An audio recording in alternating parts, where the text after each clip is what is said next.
మీ పిల్లలు ఇంటర్మీడియట్ మరియు ఎంసెట్ చదువుతూ సబ్జెక్ట్స్లో కన్ఫ్యూజ్ అవుతున్నారా? కాన్ఫిడెన్స్ లెవెల్ తక్కువగా ఉందా? రిపీటెడ్ మిస్టేక్స్ చేస్తున్నారా? అయితే మీకోసమే ఉంది Rise app. 1 lakh question bank, performance analysis, online classes by experts, ఇంకా మరెన్నో ఫీచర్స్ తో మీ ముందుకొచ్చింది Rise. Rise, the perfect guide. Description లో ఉన్న లింకును ఉపయోగించి సబ్స్క్రైబ్ అవ్వండి. నమస్తే, వెల్కమ్ టు అవర్ ఛానల్. ఈ రోజు మనతో పాటు ఉన్నారు సీనియర్ పొలిటికల్ అనలిస్ట్ తుంగ లక్ష్మీనారాయణ గారు. నమస్కారం సార్. ఇప్పుడున్న పరిస్థితులలో బీజేపీ అయితే లోకేష్ మన టీడీపీ అధ్యక్షుడైన లోకేష్ గారికి అయితే ఒక ఆఫర్ ఇస్తున్నారు సార్. అది ఏంటంటే ఆ ఆఫర్ కి నో చెప్పడం కూడా జరిగింది. ఏంటంటే పొత్తుల్లో భాగంగా మీతో పాటు మీ పొత్తులో కలవడానికి సిద్ధంగా ఉన్నాము అని చెప్పేసి. సో వాళ్ళైతే చాలా ఈగర్గా వెయిట్ చేస్తున్నారు. కానీ దానికి మాత్రం మన లోకేష్ నో చెప్పడం జరిగింది అని ఒక వార్త అయితే బయట చర్చ జరుగుతుంది. సో దీని మీద మీ అభిప్రాయం ఏంటి సార్?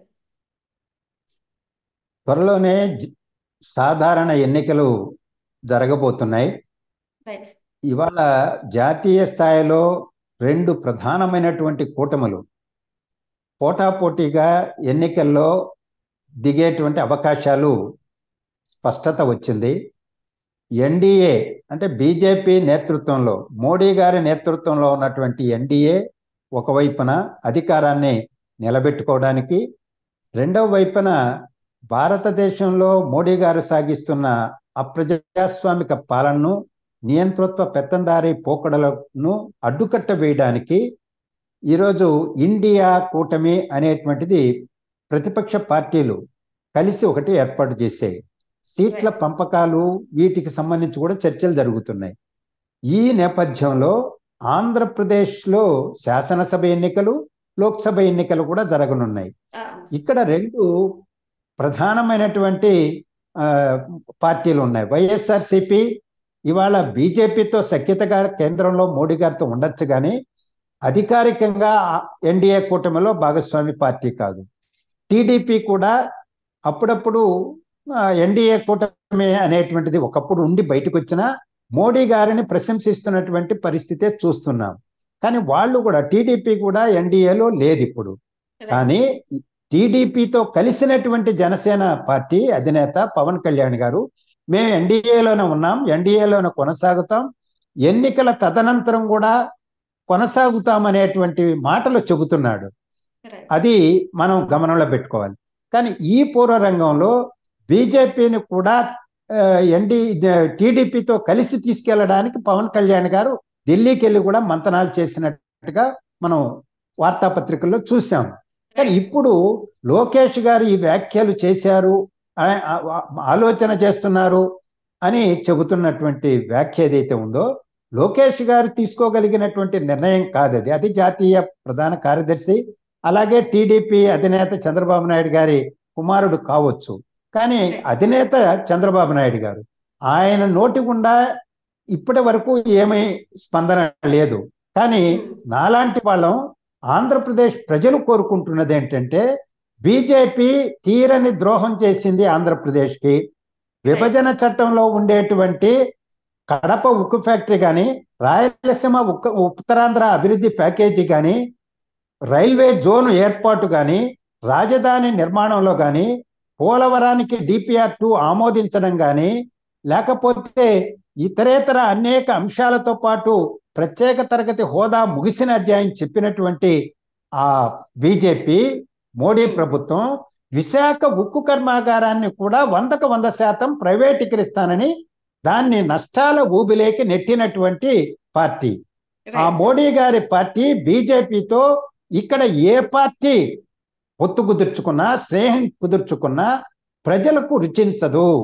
అది అన్ని రాజకీయ పార్టీలు, ఆంధ్రప్రదేశ్లో ఉన్నటువంటి రాజకీయ పార్టీలు గుర్తుపెట్టుకోవాలి.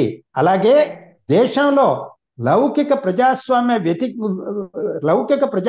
వ్యవస్థ బతికి బట్టగడితేనే ఆంధ్రప్రదేశ్లో కూడా లౌకిక ప్రజాస్వామ్య వ్యవస్థ బతికి బట్టగడుతుంది, ప్రగతి సాధ్యమవుతుంది అనేది నా అభిప్రాయం.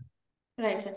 అంటే ఇప్పుడు మనం చూడొచ్చు సార్, ఇది ఏంటంటే జగన్ ఓడిపోతున్నాడని ముందే ఇంటెలిజెన్స్ అంటే ఆ ఇన్ఫర్మేషన్ తోని వీళ్ళు ఇలాంటి ఒకటి ఆఫర్ ఇస్తున్నారు అనుకోవచ్చా సార్?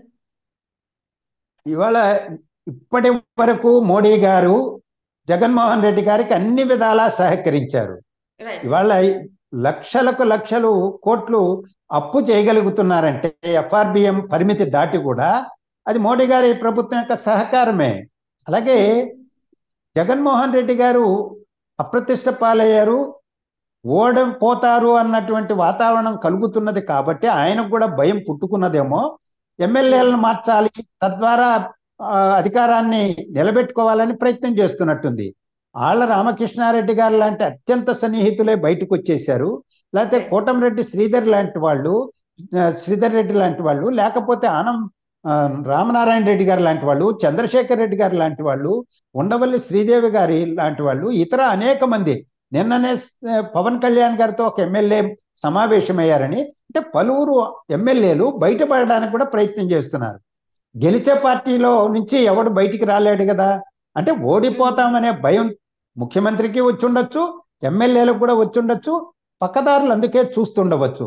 ఆ నేపథ్యంలో భారతీయ జనతా పార్టీ కూడా గెలిచే పార్టీల వైపు నుంటే కేంద్రంలో ఎంపీలుగా వాళ్ళకు ఉపయోగపడతారు కదా.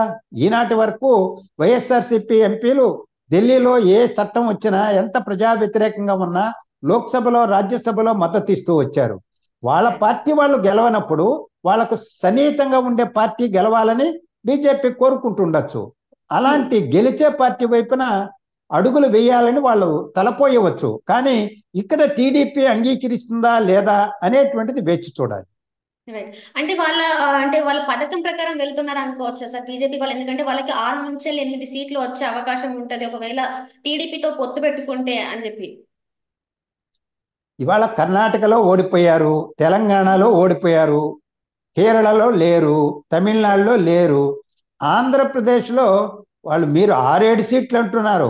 వాళ్ళకు ఒక్క సీట్ వచ్చినా వాళ్ళకు మేలే కదా. అందుకని ఎవరు 1-2 సీట్లు ఇచ్చినా వాళ్ళ వైపున పోవడానికి అవకాశం ఉంటుంది. కానీ ఆంధ్రప్రదేశ్లో ఉన్న 2 ప్రధానమైనటువంటి ప్రాంతీయ పార్టీలు వాళ్ళ వైపున పోతాయా లేదా అనేటువంటిది ఇవి ఊహాగానాలే. ఎందుకంటే బీజేపీ పట్ల, మోడీ ప్రభుత్వం పట్ల ఆంధ్రప్రదేశ్ ప్రజానీకంలో తీవ్రమైనటువంటి ఆగ్రహావేశాలు ఉన్నాయి. Right sir. అయితే ఇప్పుడు మరి జనసేన టీడీపీ పొత్తులో ఉన్నారు సార్. సో టీడీపీ మన జనసేన అధినేత ఎవరైతే మన పవన్ కళ్యాణ్ ఉన్నారో పవన్ కళ్యాణ్ మరి మోడీతోని సత్సంబంధాలు అయితే బాగున్నాయి. ఎక్కడైతే ఒక వేదిక ఎప్పుడైనా చేసినప్పుడు అక్కడ వాళ్ళిద్దరు కలిసి మాట్లాడుకోవడం ఇలాంటివన్నీ జరుగుతున్నాయి. సో మధ్యవర్తిగా ఒకవేళ పవన్ కళ్యాణ్ ని మాట్లాడిపించే ప్రయత్నం ఏమైనా చేస్తారా సార్? మధ్యవర్తిగా అనే మాట వాడలేను, కానీ ఆయన బహిరంగంగానే చెప్పాడు. నేను ఇంతకు ముందే ప్రస్తావించా, ఆయన ఎన్డీఏలో ఉన్నాడని. కేంద్ర నాయకులు అమిత్ షా గారు, నడ్డా గారితో కూడా మాట్లాడానని, జగన్మోహన్ రెడ్డి గారి ప్రభుత్వాన్ని గద్దెదించడానికి కలిసి ప్రయాణం చేయాలని ప్రతిపాదించానని చెప్పారు. అది ఈరోజు ఎన్నికల తర్వాత కూడా ఎన్డీఏలో కొనసాగుతానని కూడా ప్రకటించారు. నాలాంటి వాళ్ళం ప్రజలు కోరుకుంటున్నది ఏంటంటే, ఆంధ్రప్రదేశ్ పవన్ కళ్యాణ్ గారు జనసేన అధినేతగా ఆయన వైఖరి మార్చుకోవాలని. బీజేపీ పట్ల ఆంధ్రప్రదేశ్కు ప్రజానికానికి కోపం ఉన్నది. సో మార్చుకోవాలనేది ఒకటి. రెండవది, భవిష్యత్తులో చెయ్యడా ఆయన మధ్యవర్తిగా వీళ్లకు టీడీపీకి బీజేపీకి మధ్య అంటే ఆయన స్పష్టంగానే చెప్పాడు ఆయన ఎన్డీఏలో ఉన్నానని. ఆయన భాగస్వామిగా బహుశా ఆ పని చేస్తే చేయవచ్చు, కానీ ఆయన వైఖరే మారాలని ప్రజలు కోరుకుంటున్నారు. సరే, ఒకవేళ జనసేన అధినేత వైఖరి మారకపోతే ఏమన్నా తనకి నష్టం జరిగే అవకాశం ఉందంటారా? నష్టం అంటే జగన్మోహన్ రెడ్డి గారిని కొలబద్దగా తీసుకొని ఆయన ప్రభుత్వం అనుసరించిన విధానాల ప్రాతిపదిక పైన ప్రజలు ఓటు వేయడానికి నిర్ణయించుకుంటారు. అది ప్రధానమైనటువంటి అంశమైనప్పుడు ఈ జాతీయ రాజకీయాలు ఎంతవరకు ప్రభావితం కలిగిస్తాయనేది మనం చూడాలి. కానీ గతంలో మనం చూసాం, శాసనసభకు ఒకరికి ఓటేస్తారు, జాతీయ రాజకీయాల్లో లోక్సభకు మరొకరికి ఓట్లు వేసినటువంటి ఘటనలు కూడా ఉన్నాయి. ప్రజలు విఘ్నత కలిగినటువంటి వాళ్ళు. అందువల్ల ఇక్కడ జగన్మోహన్ రెడ్డి గారి ప్రభుత్వం పట్ల నిరసన, కోపం ఉన్న వాళ్ళు ఇక్కడ ఒక పార్టీకి వేరే వాళ్లకు కూటమికి ఓటు వేయవచ్చు. కానీ జాతీయ రాజకీయాల్లోకి వచ్చేటప్పటికి భిన్నంగా ఓటు వేసేటువంటి అవకాశం కూడా ఉంటుంది. కానీ బీజేపీ వ్యతిరేకతకు మాత్రం జాతీయ రాజకీయాలే కొలబద్దగా ఉంటాయి. Right sir.